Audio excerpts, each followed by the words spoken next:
Bagaimana label itu terbentuk? Saya dikenal sebagai seseorang yang mudah bergaul. Label ini terbentuk dari penilaian teman-teman dan lingkungan kampus karena saya sering ikut kegiatan bersama dan mudah diajak untuk berbicara. Label ini terkesan positif bagi saya karena membuat saya memiliki banyak lingkaran pertemanan di lingkungan kampus maupun di lingkungan luar.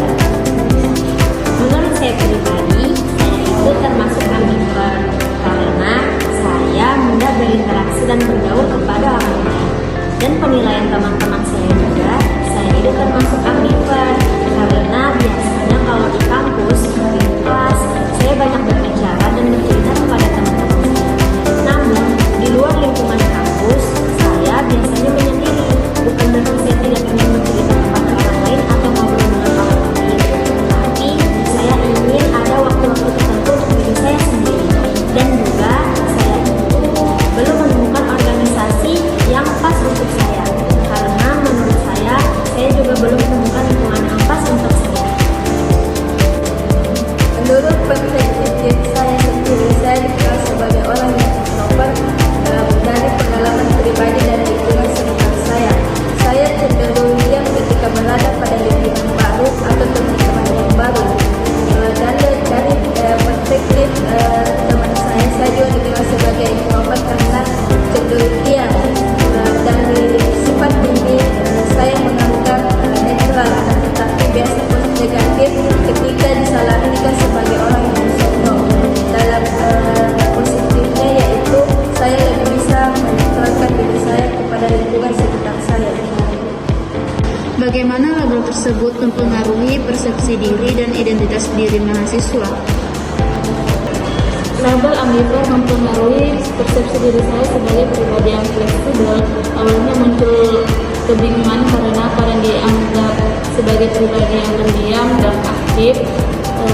Namun saya menyadari bahwa kondisi tersebut saling melengkapi saya menyesuaikan diri tanpa harus sepenuhnya menjadi seseorang yang introvert atau extrovert. Label ini membuat saya menyadari diri saya yang lebih fleksibel. Kadang ada kalanya konflik di mana saya harus selalu aktif organisasi, tetapi saya ingin menyendiri. Namun di saat inilah saya belajar untuk menyesuaikan diri dengan situasi. Label ini mempengaruhi persepsi diri saya karena label ini dapat membuat saya jauh lebih aktif, kemudian menjadi garda terdepan bagi orang-orang yang kurang percaya diri. Kemudian dengan label ini juga saya menjadi diri saya tanpa menjadi orang lain, tanpa menjadi label lain.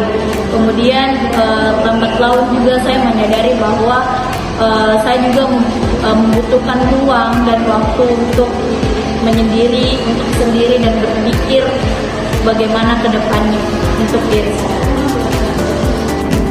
Bagaimana interaksi dengan teman, keluarga, maupun masyarakat mempengaruhi label atau persepsi dan identitas diri?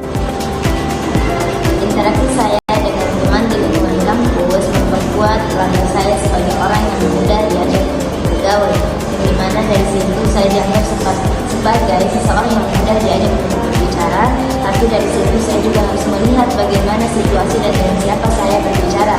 Nah, seperti di lingkungan kampus, saya harus melihat baik-baik yang dimana baik dan positifnya untuk saya lakukan. Apakah itu berdampak baik untuk diri saya maupun berdampak buruk.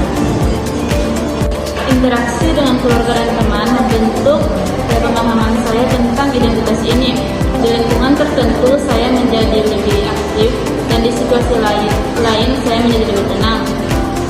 Dukungan keluarga dan teman membantu saya menerima menjadi seorang ambivert yang mampu menyeimbangkan antara kebutuhan sosial dan pribadi secara adaptif.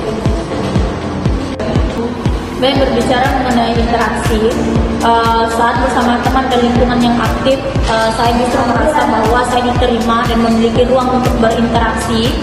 Kemudian dalam lingkungan organisasi, saya justru aktif di dalamnya karena organisasi saya yang terbilang sangat aktif dalam bersosial di masyarakat membuat saya yang ekstrovert harus benar-benar aktif di dalam berkomunikasi, dan di dalam organisasi juga saya dapat belajar mengembangkan segala hal yang ada pada diri saya. Kemudian dalam lingkungan keluarga dan lingkungan yang tenang, saya justru memilih untuk diam atau melihat kondisi di mana ketika kondisi tersebut bisa memunculkan sifat saya atau justru sebaliknya.